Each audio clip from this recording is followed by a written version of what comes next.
Le drapeau tricolore tagué, brûlé.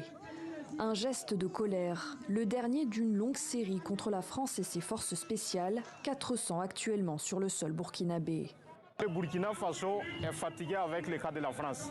Alors le Burkina Faso veut rompre toute relation qui existe entre ce pays et la France.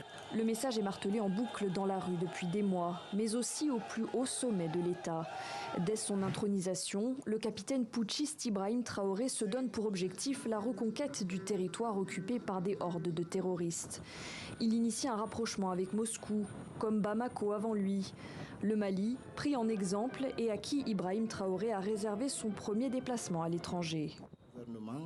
Quelques semaines plus tard, 8 mois après la décision de son voisin malien, le Burkina Faso suspend les programmes de la radio française RFI, lui reprochant d'avoir relayé des messages d'intimidation d'un chef terroriste.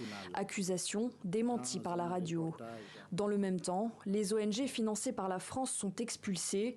Plusieurs citoyens français sont accusés d'espionnage. La brouille s'intensifie en décembre lorsque les autorités burkinabées exigent le départ de l'ambassadeur de France en poste depuis fin 2019 après des propos jugés offensants.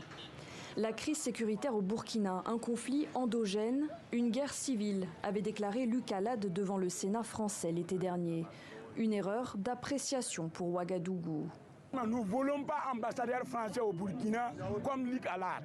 Luc Alade représente comme Satan au Burkina. En début d'année, Paris tente d'apaiser la situation et dépêche sur place la secrétaire d'État française. La France, mesdames et messieurs, n'impose rien. Elle est disponible pour inventer un avenir ensemble. Mais cette visite ne change rien. Ouagadougou voit son avenir toujours plus loin de l'ex-puissance coloniale et toujours plus près de Moscou. En décembre, le média Jeune Afrique révèle le voyage secret du Premier ministre burkinabé en Russie. Selon l'agence d'information burkinabé, Ouagadougou aurait donné 1 mois aux troupes françaises pour quitter le pays. Information non confirmée par la France.